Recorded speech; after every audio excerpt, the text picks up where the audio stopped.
Charlie Brooker, the creator of the Netflix series Black Mirror, has expressed his intention to incorporate more humor in the publicity for the latest season of the show, which hasn't released new episodes since 2019.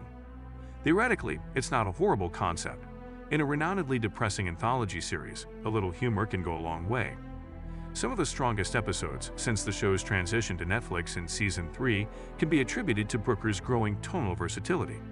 However, overall, the comedy on this show has been hit or miss. Joan is Awful kicks off the new 6th season of Black Mirror, with maybe one of the show's most meta episodes yet. The first episode of the new Black Mirror season stars Annie Murphy and is a spoof of Netflix. The main faceless player in this episode is the fictitious streaming service Streamberry. A typical lady is shocked to learn that a global streaming platform has debuted a prestige TV drama adaptation of her life, in which Salma Hayek plays her. However, how does the story end? And how does this story end for Joan, our unfortunate main character? Here is all you need to know about Joan is Awful's conclusion, but be warned, major spoilers ahead. It goes without saying that, despite being incredibly amusing, this Black Mirror episode is also extremely disorienting. On Streamberry's newest series, Joan is Awful Joan, Annie Murphy, becomes increasingly enraged by the way the company watches her every move and decides to take matters into her own hands. Salma Hayek, who portrays Joan in the series, is a well-known Hollywood actress, so Joan assumes that Salma won't want to be connected with anything that would jeopardize her flourishing career.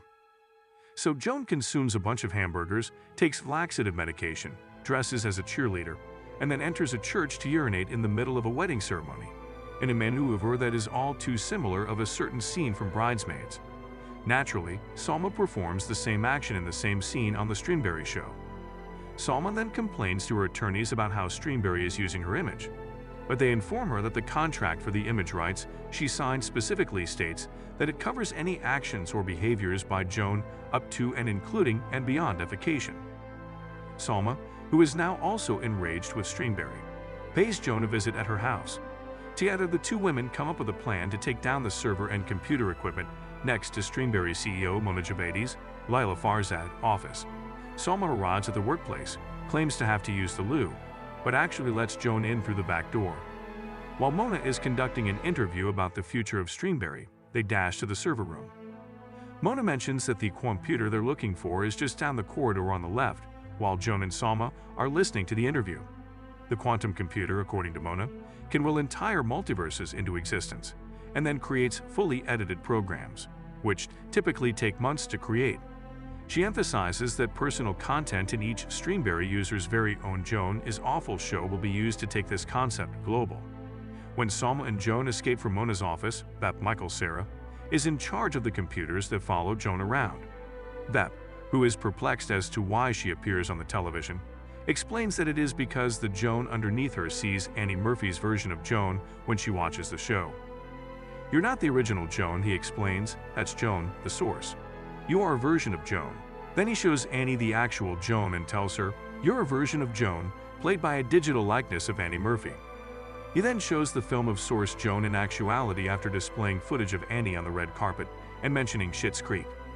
Then it becomes clear that Annie is playing Source Joan when she watches the television show Joan is Awful. The fictional level they are all on is level 1, which is Annie's show. Salma Hayek, Annie Murphy, and Michael Cera have all licensed their likenesses for the show, but Salma thinks she is herself because that is how the show's code has been programmed to make her feel. They are now on fictive level 1 and, in essence, only exist in Source Joan's story. Even more enraged, Annie grabs an axe and enters the room containing the computer. But she becomes alarmed when she considers the versions of themselves that they might also be eliminating and who believe they are real. However, Annie claims that the events on which this is based have already occurred. Thus, she has no choice but to destroy the computer, because the real Joan would have already done so. As soon as Joan destroys the computer, we see the situation as it really is, with Annie wearing Salma's prior yellow jumpsuit and the actual Joan carrying out the destruction. The actual Joan is subsequently taken into custody, and Annie is interrogated by the police before bidding farewell to a beaming Joan. As the credits start to roll, Joan is back in her therapist's office, confessing that she's dating once more and attempting to carve out time for herself. She talks about her new company before acknowledging that she sometimes feels like the star of her own life. We see her walk over to her company, Joan's Coffee, despite the fact that she is under house arrest and has a tag on her ankle. Annie enters the coffee shop with a tag on her ankle as well. The two start conversing after Joan places her usual order and giggle while expressing how much they have missed one another.